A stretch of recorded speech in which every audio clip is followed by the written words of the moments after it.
August 24th is today, and as usual, we start with our prayer. Do I have a volunteer? No, that's fine. I can do it. So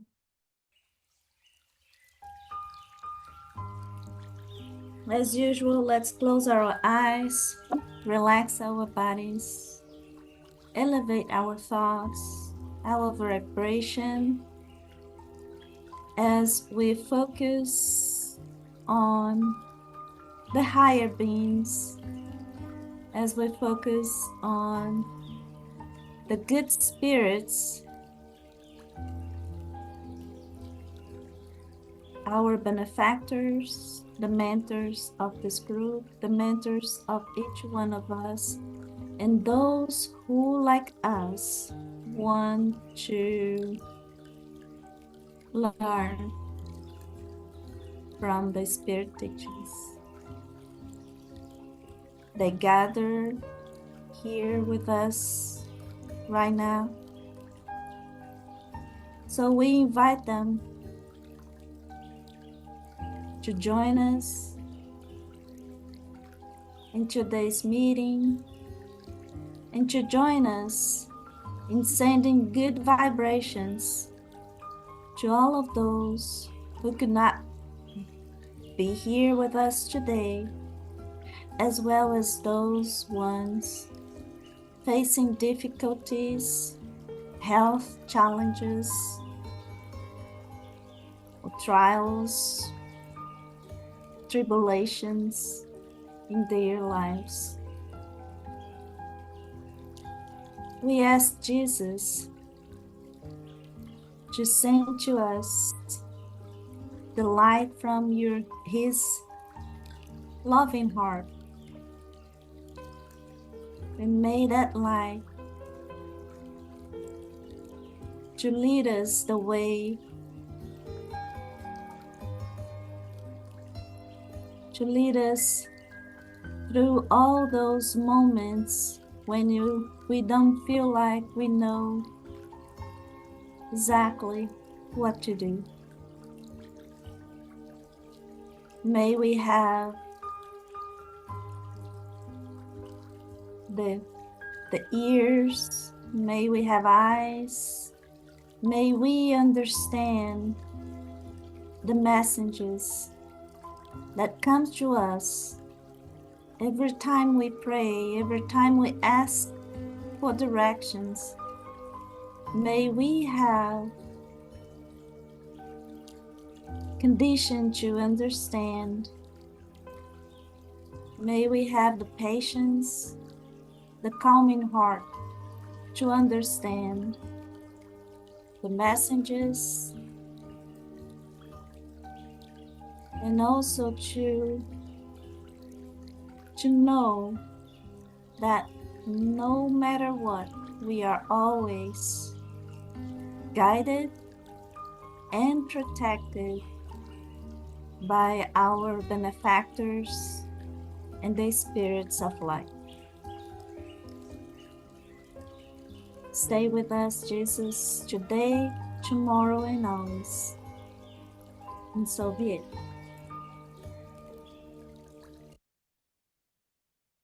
So, okay, so, what I was, like you guys know, I was overseas, and I always keep this in mind that the more we observe nature, the more we learn. I had some moments when I saw a bird literally following me. And it was funny because I noticed the bird just, jumping from one tree to another. And then I got it. It was for me not to look down, but always look up. And as soon as I captured that, the bird was fine, but for a couple days, 2 days, I was walking on the beach and that bird was following me. So, and then I recall this video that I got from a friend of mine, and I asked Vladimir um, to send it to me, take out of YouTube or whatever media, I don't recall right now, and so I could share with you all. So I recalled I had this video, and I'd like to share with you. So just for all of us to keep this in mind, and take the opportunity to also observe and learn from nature, learn with nature, because like us, nature is part of the entire creation, and that wisdom of the Father who created us is built in there, in the nature as well. So I'm gonna play the video. You guys let me know if the video is too loud. Sometimes seems like it is loud to me, okay? The only bird that dares to It peck is an okay? eagle is the crow. The crow sits on the eagle's back and bites its neck. The eagle does not attempt to shake it off or fight it. It doesn't spend its time or energy on the small nuisance. Instead, it just opens its wings and begins to rise higher into the sky. The higher the flight, the harder it is for the crow to breathe and hold on, until it eventually falls off due to a lack of oxygen. Learn from the eagle, and don't spend your time fighting crows. Just keep ascending. They may be along for the ride in the beginning, but they'll soon fall off. Do not allow yourself to succumb to these petty distractions. Keep your focus on the things above and keep rising. So, like I said, this week was a little bit was weird. We are living interesting times, and sometimes it's so difficult to cope with everything that is going on. And when I noticed that bird following me, and then I realized, oh yeah, I'm not looking towards the right direction. I should keep my focus on what really matters, right? The reality of the spirits, not the reality of the world that we are living, you know. So when I saw this video and it says keep rising, to me it's not just like flying like an eagle or competing or being so aggressive, like sometimes people like to compare the eagle, this beautiful bird, with aggression and, you know, competition. But to me, it's more like elevating our thoughts, elevating our attitude, vibration. And that's really the message of this video. So, The only bird that... yeah. So I just wanted to share another story out of this trip. It was funny because for about a week before the trip, I could not sleep because I had so many stuff to do, you know, so many demands and the things that I had to do to complete before traveling. And the days before that trip, I was sleeping like for 3 hours, 4 hours. And I was exhausted by the time I was in the airplane. And when I finally sat down on my seat and I said, okay, so I'm gonna fall asleep, I noticed this old lady right beside me. And despite the fact that the temperature in the airplane was very low, seems like they want to kill us, you know, but I do not know about you, but I feel I'm gonna freeze in the airplane every time. She was sweating.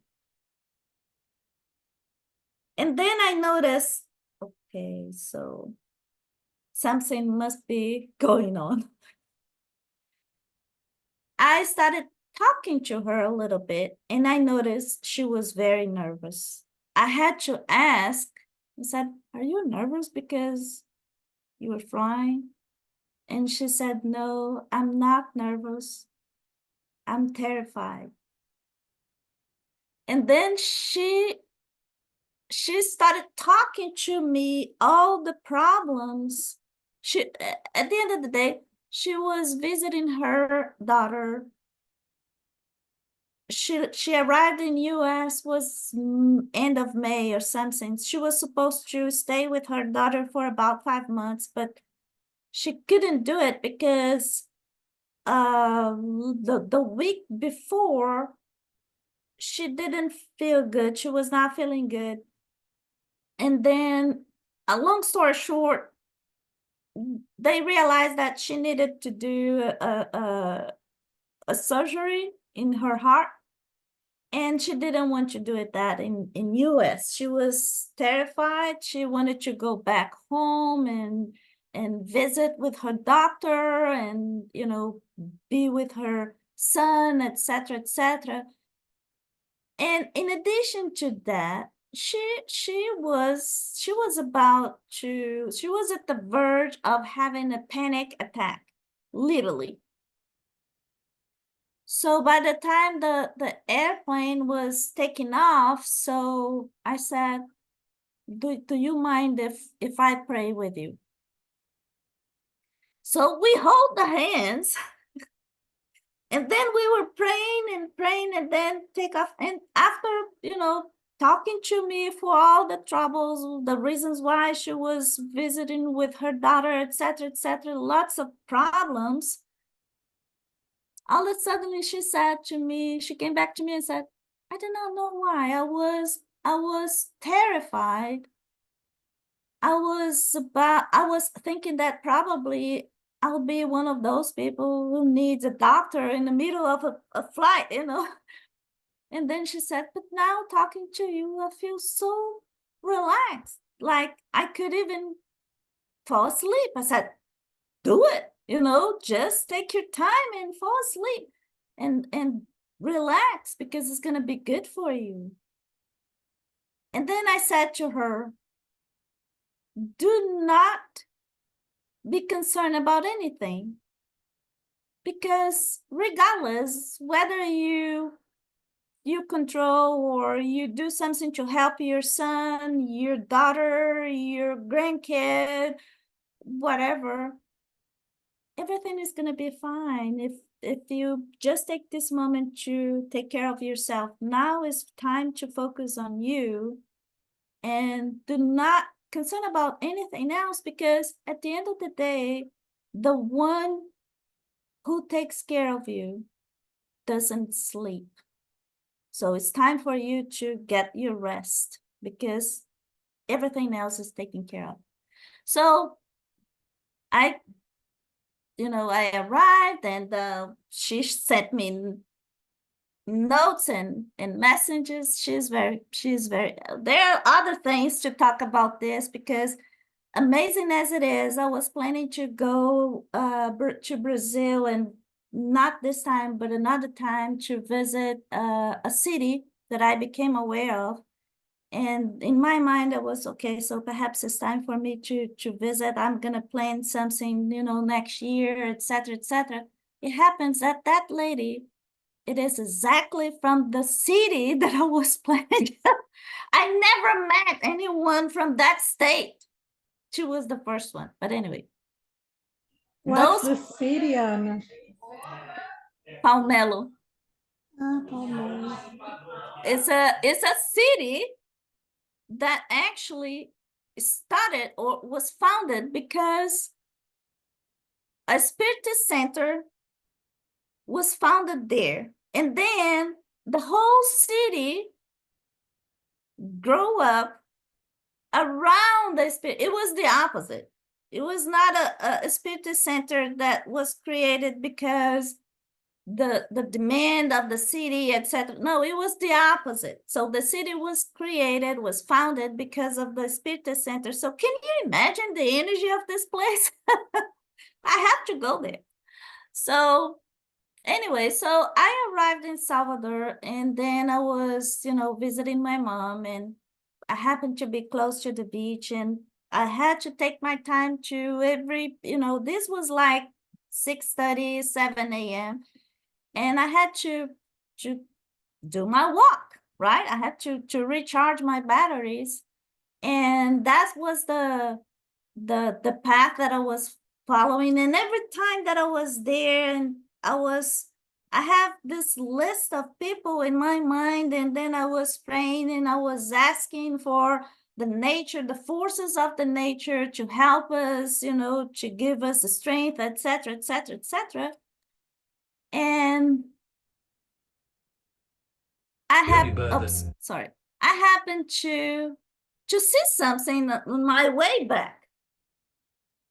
This was the first day I was walking, and then I happened to see something on my way back, and then I saw this, on the trunk of a tree, and I had to get closer and see what the inscription was, and getting closer, and this is exactly what it says. The one who takes care of you doesn't sleep. And then I said, holy smokes. I mean, I was thinking about everybody having issues. My friend who passed away, my friend facing terrible problems right now, everybody, that we know who is not facing issues this time. And there it is. But this is not all, guys, because this was the first time. Well, the next day, I was walking the same path. I was walking the same place. And guess what? The tree was not there. Because during the night, the high tide and everything else, the tree was not there. I was so glad that I took the opportunity to just take the pictures, to get close, because from the place where I was, I could not read it. I had to get closer and read it. And I'm so glad that I took the picture, because it is one of those moments, and then you miss it if you don't do it. So believe you or not, but this is just one of those stories I had, out of this 5-day only. Anyway, so we are on the book number 2, the Spirit World, and chapter 1, the spirits. And I guess today we will get to perispirit. We are here from an omnipresence of spirits, and then I think we'll get to the perispirit today. And yeah, so last time I remember we discussed the order and the class of spirits. So I translated the table that I presented last time, and this is how Kardec presents the order between first, second, and third: pure spirits, good spirits, and perfect spirits. And then distributed among those orders, there are 10 classes. But there is one thing that Kardec says, that this is how he classifies the spirits, but that is based on the degree of the spirit's advancements or improvements, or evolution. This classification is also based on the qualities those spirits acquire, based on the imperfection also they still possess, they still possess. And but by no means this classification is absolute. He's very he's very keen on when he says by no means this is not absolute, because we know there is not such a thing that we can classify a spirit like only frivolous. There will be some traces of that spirit being frivolous, but also neutral, sometimes is benevolent. So like every other personality, is very complex just to put a tag and say, you were this. No, because we know, we are in constant evolution. So this is just, Anna, for what I remember, he says that most of the spirits on earth are in transition from the third order to the second order. So we are kind of in the middle. There is a blend of everything. Yes. Yeah. And go ahead, Claudia. I'm looking at this frivolous, false, neutrals. I'm going up from the bottom. It seems to me that and I assume that means disturbing and bullying. Bully, like a bully. Oh, bully. Yeah, I misspelled. Yeah. Yes. Okay. This seems strange. I would think neutrals would be above being a bully. The neutral would be a higher. It just looks really strange between 7 and 6. But anyway, my question is this. So often in our classes, they will talk about the existence of having someone come through an evidential medium or a trainer who is a trickster. Which one of these would you say is that category where they come through with ill intent? In other words, they're up to no good.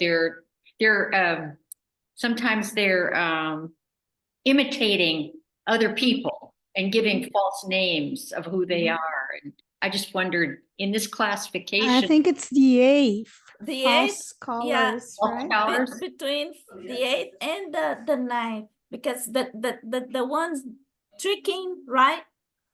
The people, I think they are more like frivolous. They just want to have fun and joke you, kid you.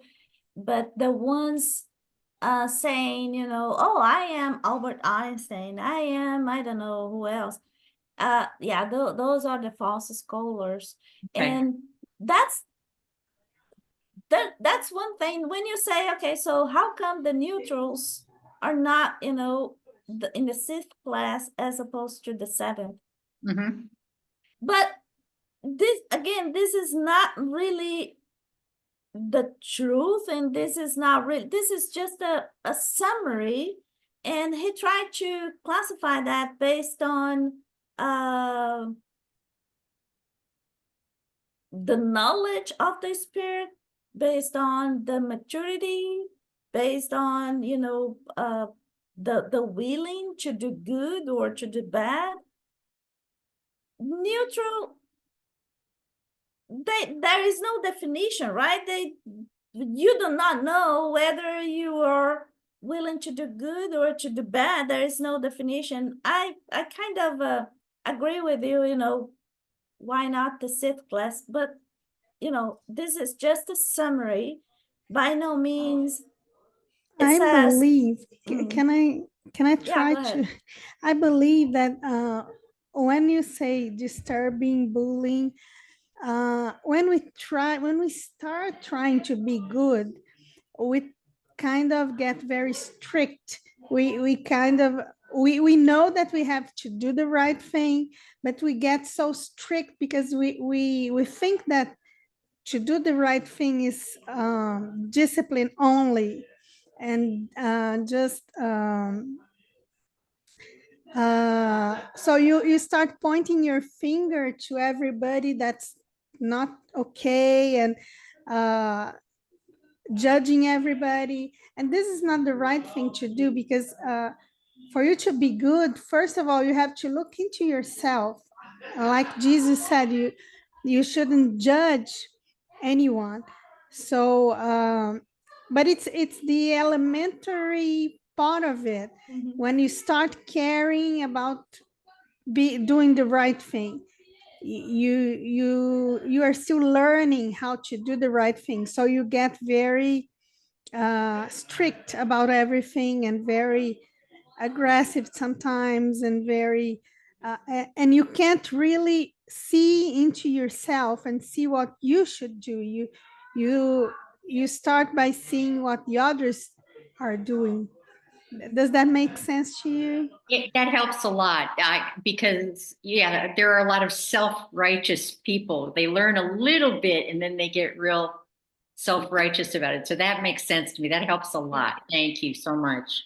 And also, like, if you see the sequence, neutral, disruptive, benevolent, it is like you cannot go from neutral to benevolent if you do not know your own shadows, if you do not know your own know yourself, right? So before you can do anything good, you need to accept that you have some dark zones in your own heart, right? So you need to work on it before. But how to work on it if you do not get in touch with that, right? So yeah.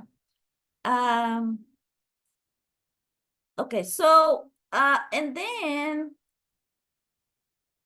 Kardec also presents this classification for the world. So primitive, trial and atonement, regeneration, blessed, and celestial or divine. And there's a lot of things to talk about those. I just put, the very highlights on each one of those categories.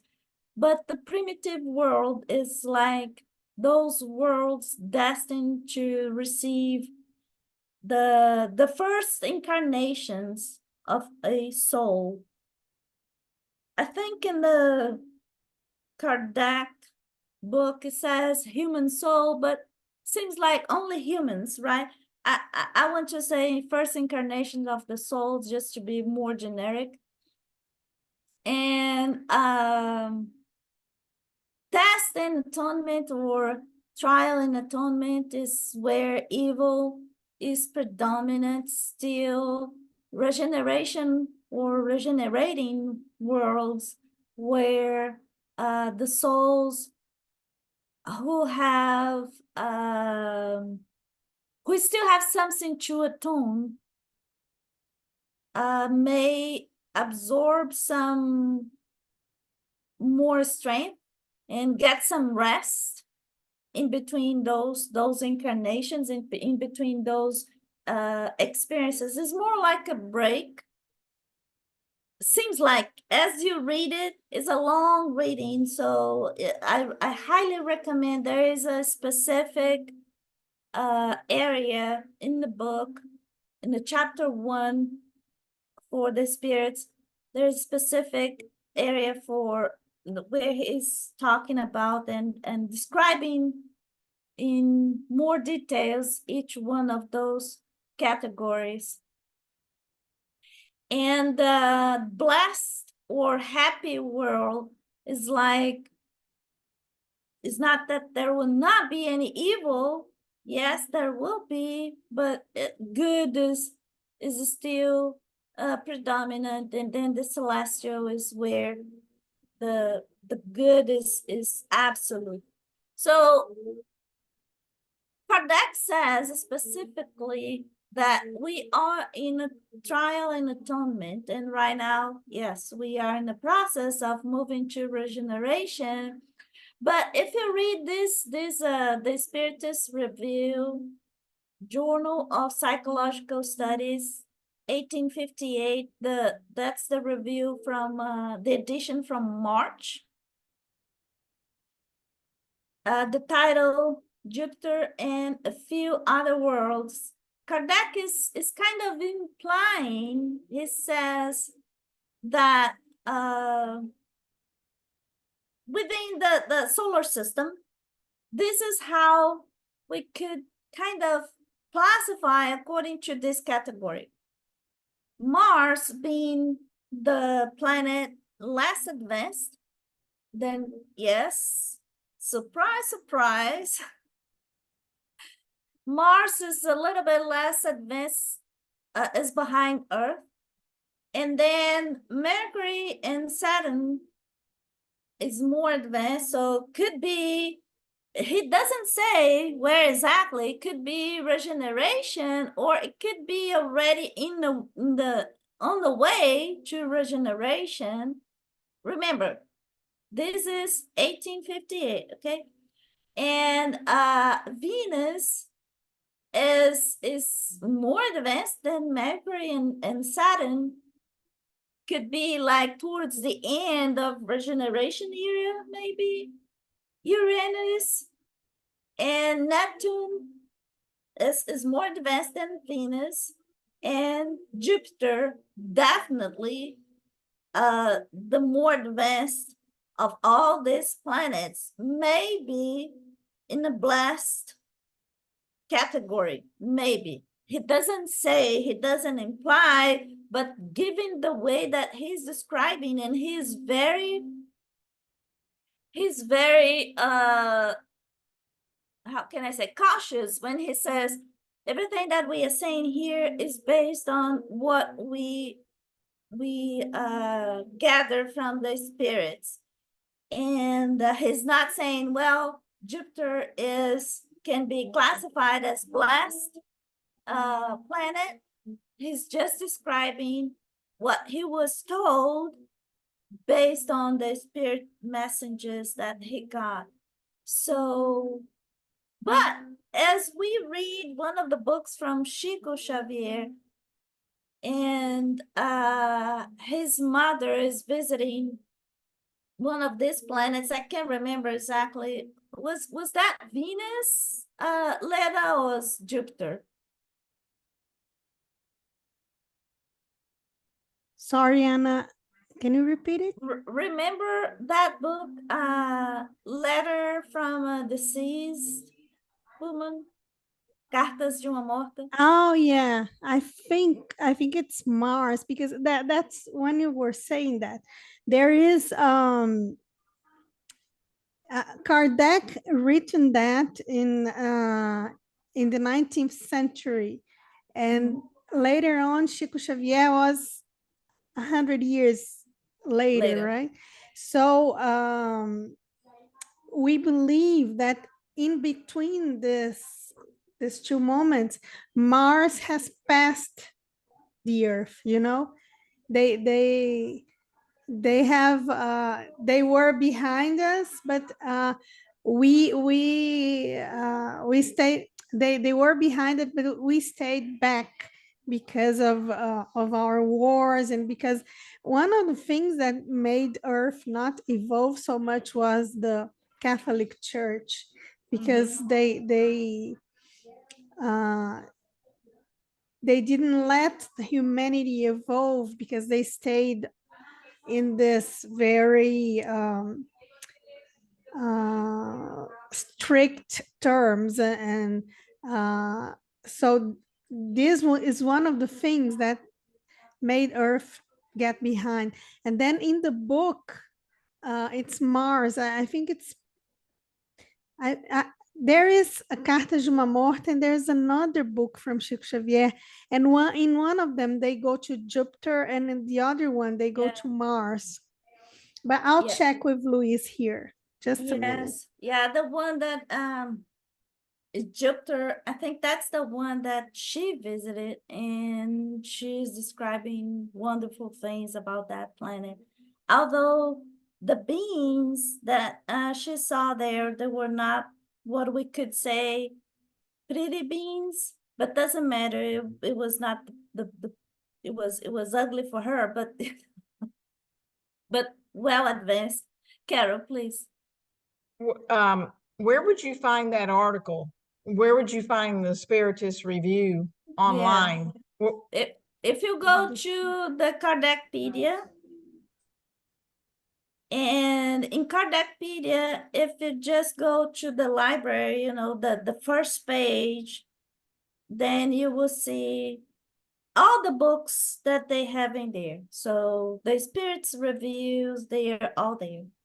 Lívia was telling me that Maria João de Deus goes both to Venus and Mars, and Jupiter and Mars. Jupiter and Mars, yes. And they are both ahead of us already. Already, right? yes. Yeah, that's what I recall, that she visited Jupiter, and yeah.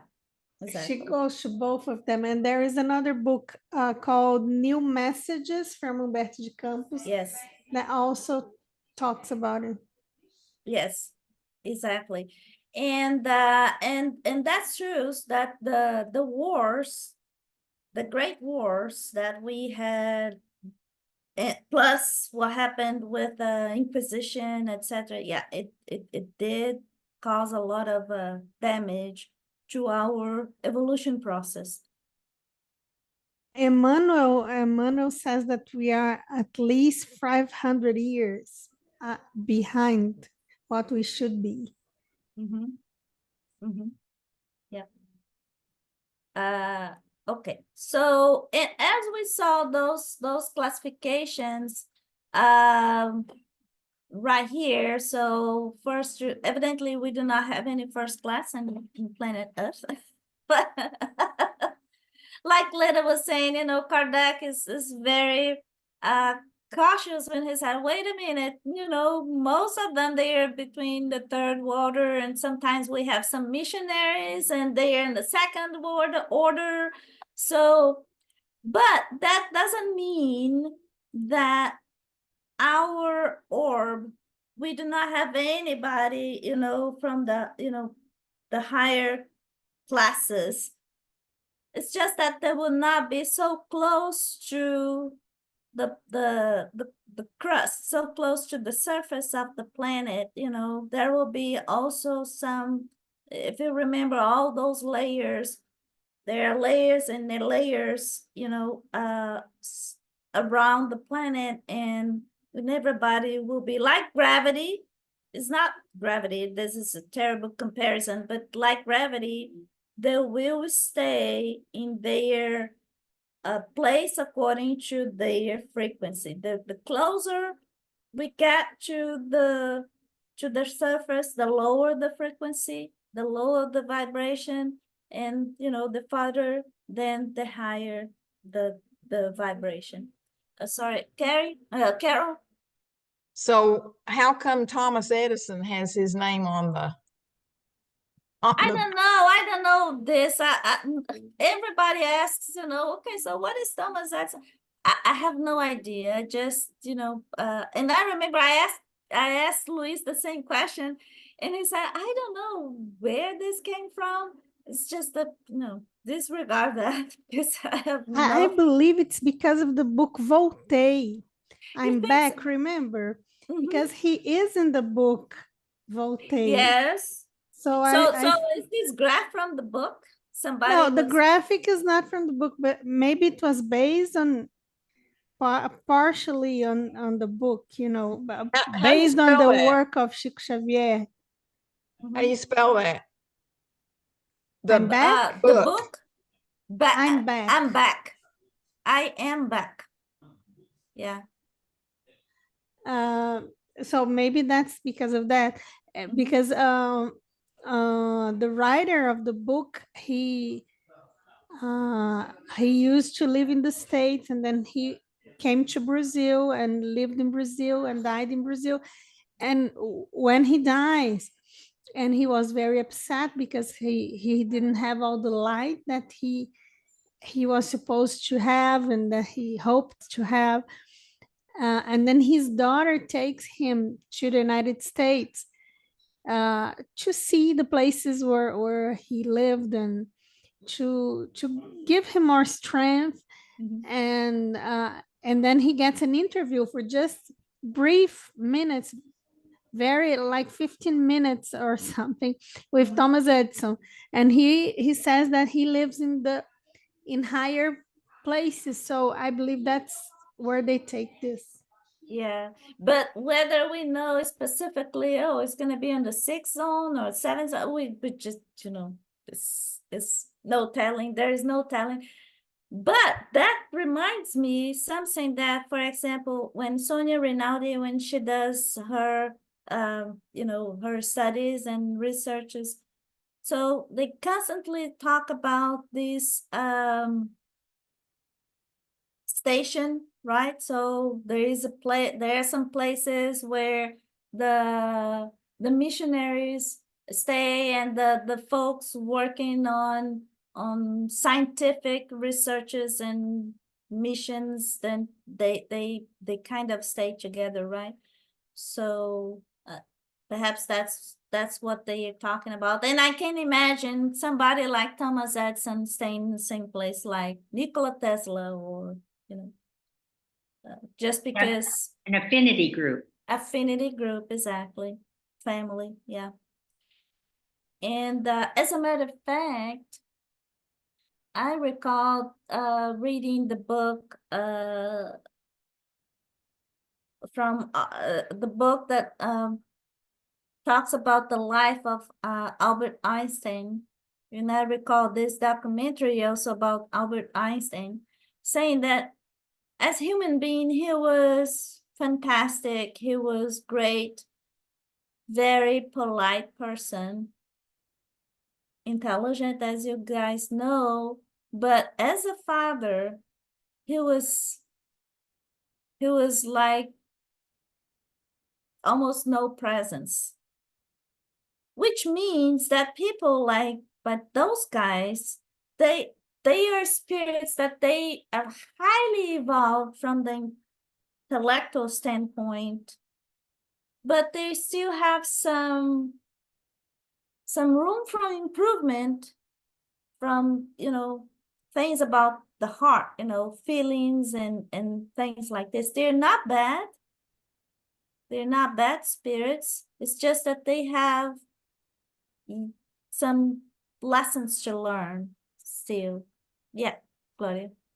What just occurred to me, Carol, and it just came to me, in every state in the United States, there is a city named Lafayette, or depending upon which state you're in, how they pronounce it. It's all after the same man, the Frenchman, Lafayette, or Lafayette, or, it's pronounced differently in every state. But I thought, you know what?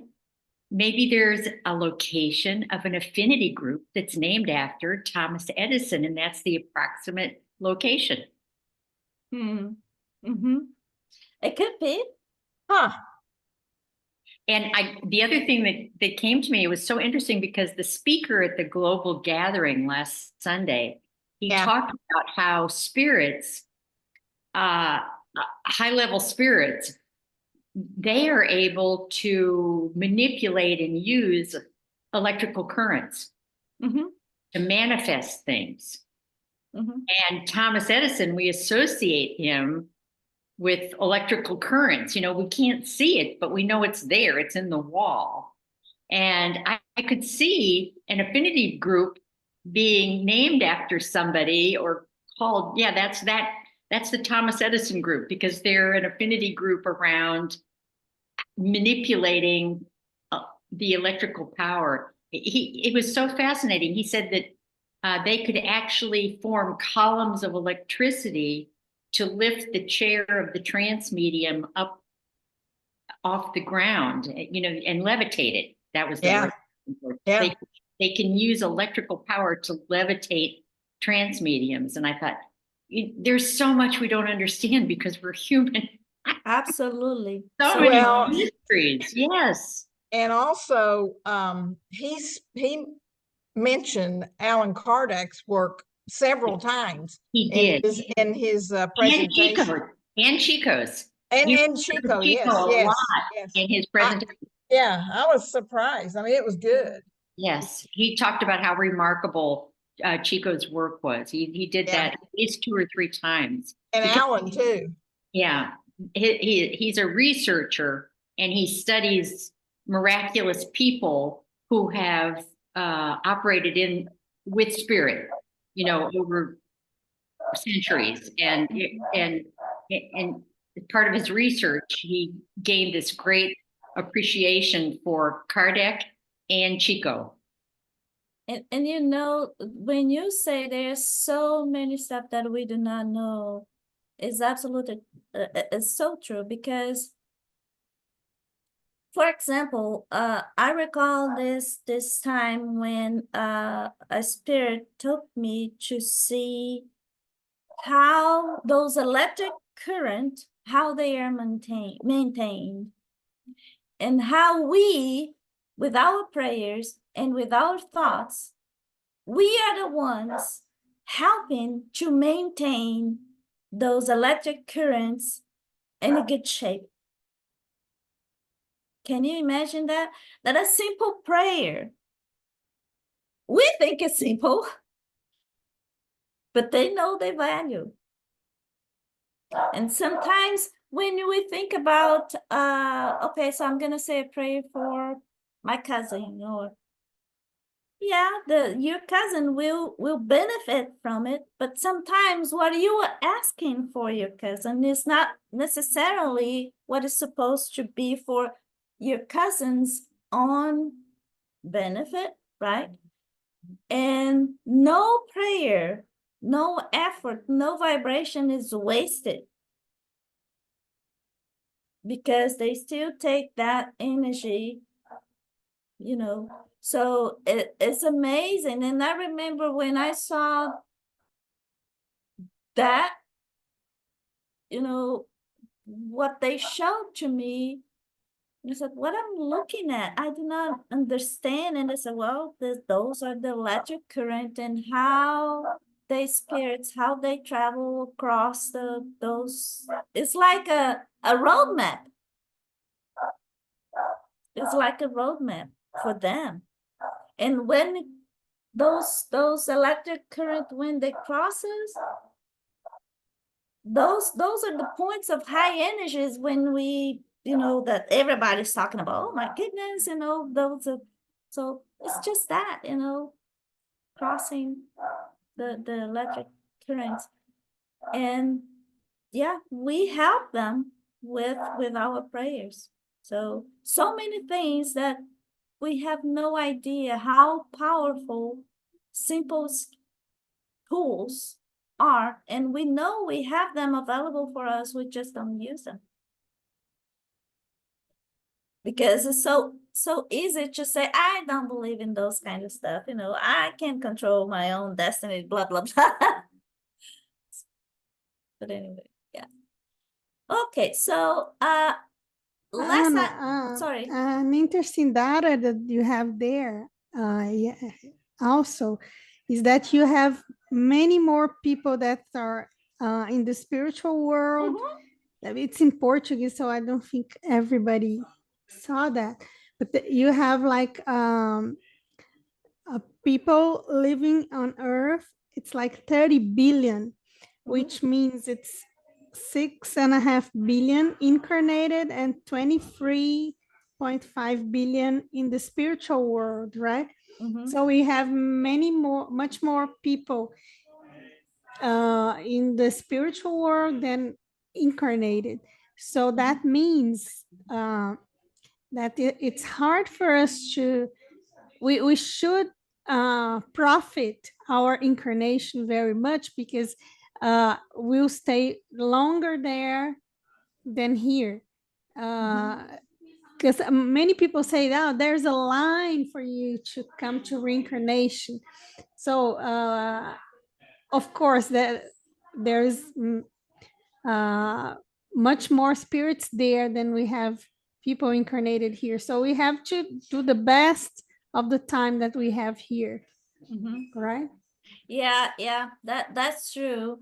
They say for every living being here on Earth, there is at least 4 spirits waiting for their chance to be here. And sometimes we just don't pay attention, or we just don't think about how lucky we are to be here, right? This is an opportunity, and sometimes we just take it for granted. Yeah, it's an important moment for us. Right. And there is something else that Chico and Divaldo Franco, Divaldo Franco says, and I know Chico used to say as well, that for us to be here, living here right now, it means that we chose to be here in this moment. It's not for, it's not like, if you just follow history, the humankind history, you can see that there are some moments of very calm moments, you know, very like long years or century, like nothing is happening. But this moment is so special. We can see, you know, everything is like in this path that is accelerating, is speeding like crazy, you know, the evolution as far as scientific discoveries, the human science, psychologists, psychiatrists, you know, everything is like improving so fast and evolving so fast. And evidently, that means that other stuff, you know, like bad things happening, like wars and so many other good stuff that we are living right now, and we would rather not, we would prefer not to witness that. But everything is part of the whole evolution. And they say, Chico used to say, Divaldo Franco says, we chose to be here right now, this moment, because we knew how important it is for us, for our evolution, for our own spiritual growth, to experience all of that. And depending on how we react, that tells us, okay, are we really evolving? Are we really paying attention and learning our lessons? So how are we doing right now? Are we trying to do something and help? Or are we just reinforcing the line of those saying, okay, so this is it. There's no hope for humankind. There's, you know, just reinforcing the one saying, there's no God, or, you know, there's no hope for humanity.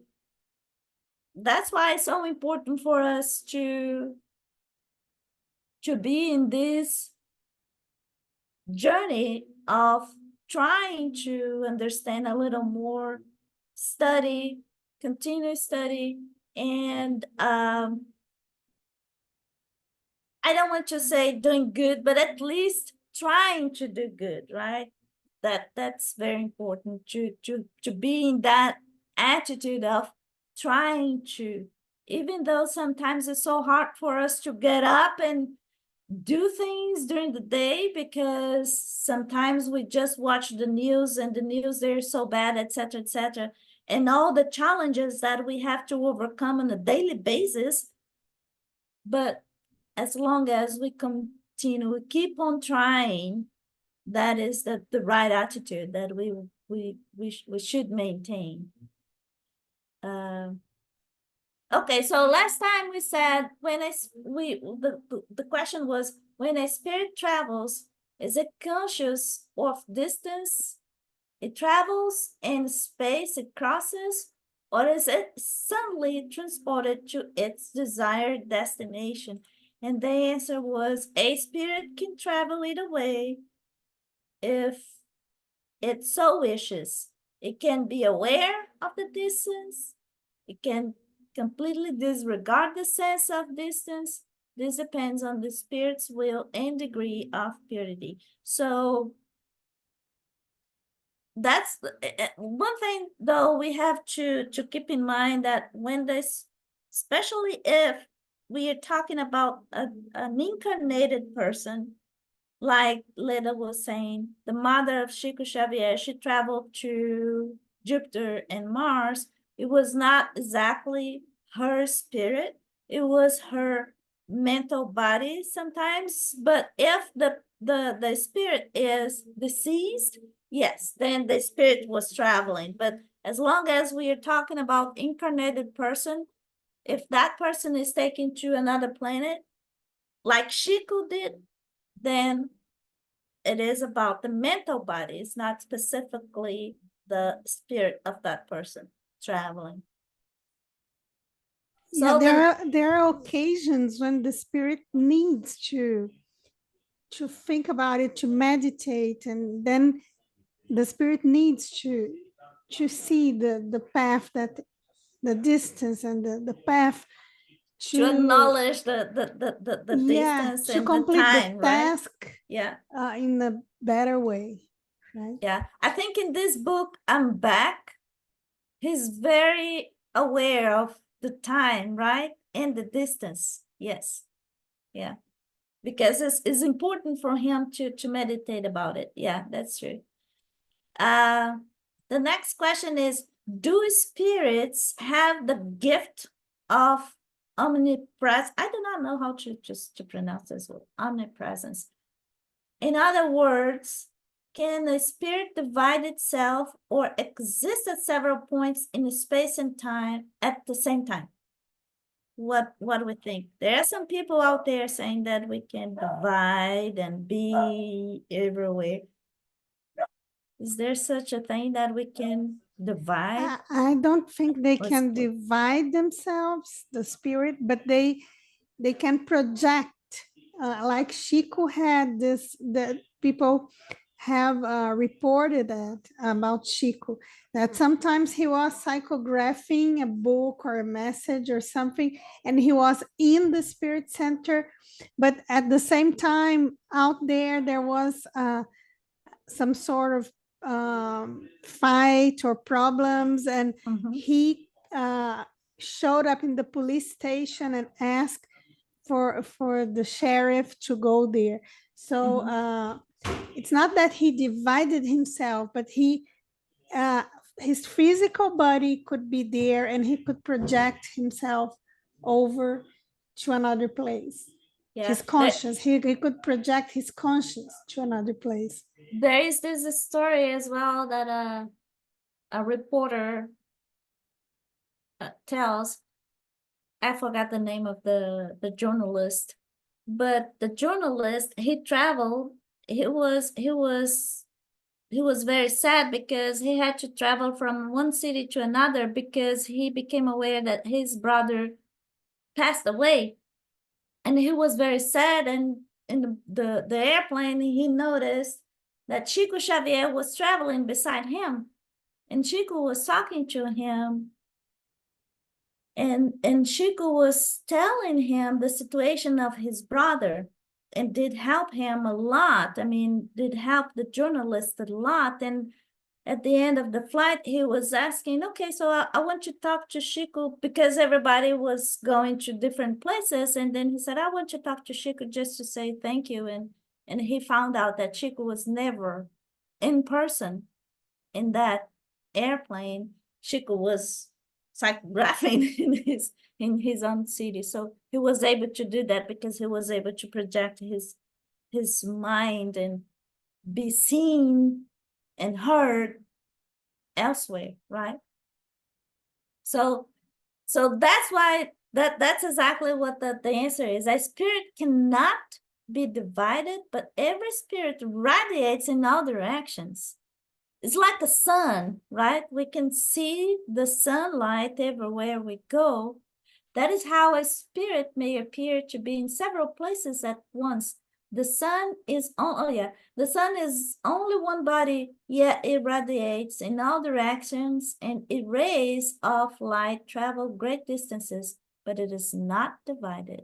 It's very, very good comparison, because it is precisely that way. That's how we know, for example, that explains to me how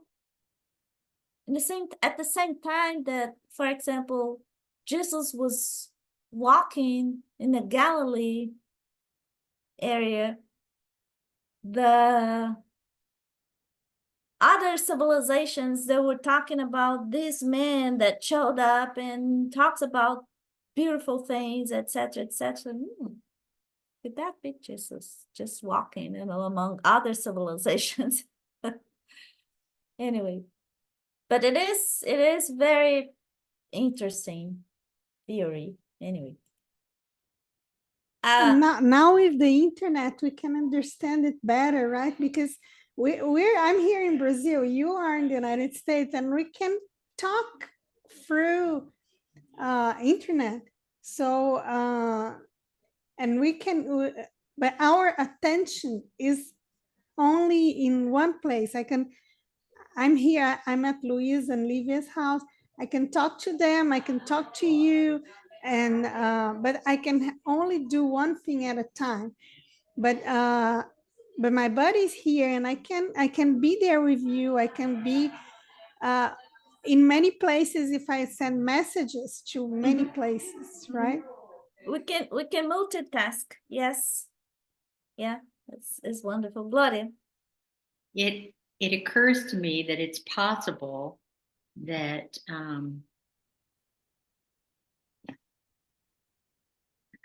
it's beyond our comprehension to understand how God could have had Chico in 20 different locations that day, depending upon the need of the people he was going to appear to. Do you know what I'm saying? Yes. He could have been in the plane with the journalist. He could have been in Africa with a fisherman. He could have been 100 different places that God used that energy and presence that day while he was still writing a book in Brazil with witnesses there. His body was there, but he could have been radiating to hundreds of places. And it's beyond my comprehension how God can accomplish that, but I believe it can be done. It can be done depending on the maturity of the spirit, depending on the willingness of that spirit to really help. And I guess it can be done depending on the team working with that medium, for example, helping that medium to accomplish that mission. You see what I'm saying? So because, for example, when you're talking about it, when you were talking about the Chico's experience, I recall this day when I was in Seoul and I was working. It was in the morning of that business day, and I was working, and all of a sudden I felt like I was missing this place in England, in UK, in Manchester. It was my street with the tree, and then I recall at this time the tree must be full of flowers, and I could smell the flowers and everything. I could see the street, I could see the tree. And then when I came back home late at night, I saw this note from a friend of mine who was living in Manchester still, and she was coming back from the school, and because she was taking the kids back from the school back home, and she saw me, and she said, "Are you back to Manchester?" And I said, "No, why?" "Well, because I saw you looking at the tree on the street." So if a simple person like me, nobody like me, can do this because you want to, at that point, I had a very strong motivation to do that, right? Because I was missing that place. It was very cold in Korea. I was missing a nice weather and beautiful flowers. So you had a motivation. If you have the motivation, you can do. Now, imagine someone like Chico. He had the motivation. He had the will. He had the mission he agreed to. And he had a team of spirits helping him to accomplish. Because it was important for the person he was helping and for him to accomplish that mission. There is someone who says that is Geraldo Lemos, a friend of Chico Xavier, someone who lived with Chico, saying, we was very close, and, was visiting Chico very often, every weekend for many, many years. So Geraldo Lemos, he says that, you know, about, he talks about this dream. And by the way, the time that he met with us, he talked about this dream that he had. And this dream was, he had in an occasion when he was visiting Chico, and then he saw, the dream was about this time when he was in a ship, like a submarine or something, and he could see this very modern and big city, and he knew it was not New York, because New York is crossed by one river, but this city was crossed by two rivers. And he could see that they were at the war, a wartime. There was a wartime going on. And all of a sudden he was meeting with the captain of that ship, and the captain called everybody, and they had this meeting, and they said, well, it's time. The captain says it's time, and someone pressed the button, a bomb happened, and the whole thing disappeared. So Geraldo said that he was taking a nap in Chico's house for the moment when Chico was meeting with other folks. And then he woke up, and he was very distressed, and he was not feeling good about that dream. And when he showed up in the room where Chico was meeting with other friends, Chico said, oh, you know what, Geraldo? Just stay there, be cool. I will just finish here, and I will be with you in a little bit. So Chico did. He dismissed the other friends, and then he met with Geraldo, and he said, now, Geraldo, you tell me what you saw. So Geraldo described the whole dream. It's a long story. Geraldo described the whole dream, and then he said, you know why you was so distressed? Because it was not a dream. What you saw happened 5,000 years ago in another planet, when you and I and other folks were living, and we destroyed the planet. So, and then he was saying, Chico was somehow in the ship, in that same ship. And he said, I was also responsible for that annihilation of them. So that's why Chico accepted this mission of helping people. It is important for him. He learned his lesson. Evidently, he knew that what he was doing was not right, but it was in his heart that he had to do something to repair, to repent, to say that he learned his lesson. And that's why he embraced this huge mission of helping people, regardless his health condition, regardless his body being so weak, and the condition of his life was, always facing economical challenges, and no money to do anything, but yet he had to wake up every single morning and work, and then work in the Spirit Center and help people starving, help people dying. And that's why he did that, because in his mind he knew he had a lot to catch up with, if you will. And he was not a bad guy in the previous life. It was not that. It's just that he knew that he was involved in such a bad decision, and he was not okay. His spirit, he was not okay with that. So Yeah. For him to accomplish that mission, it was not easy.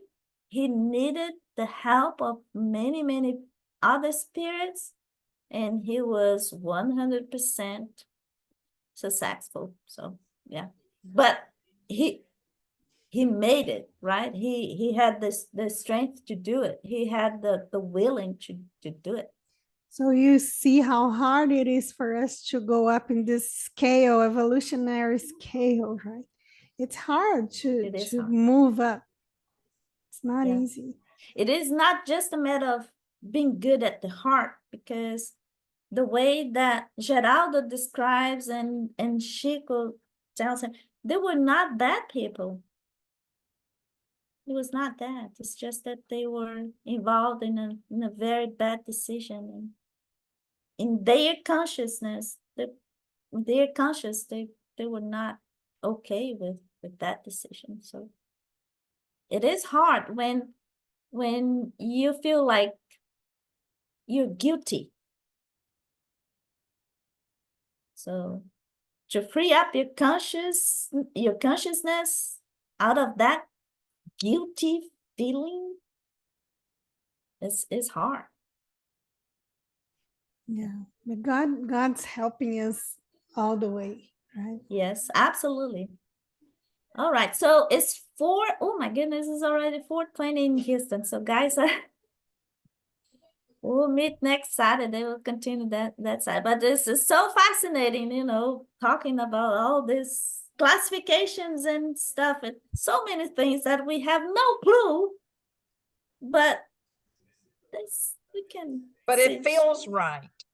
It feels exactly. It makes sense. Yeah. Yeah, I like that. Good attitude. That's it. Yeah.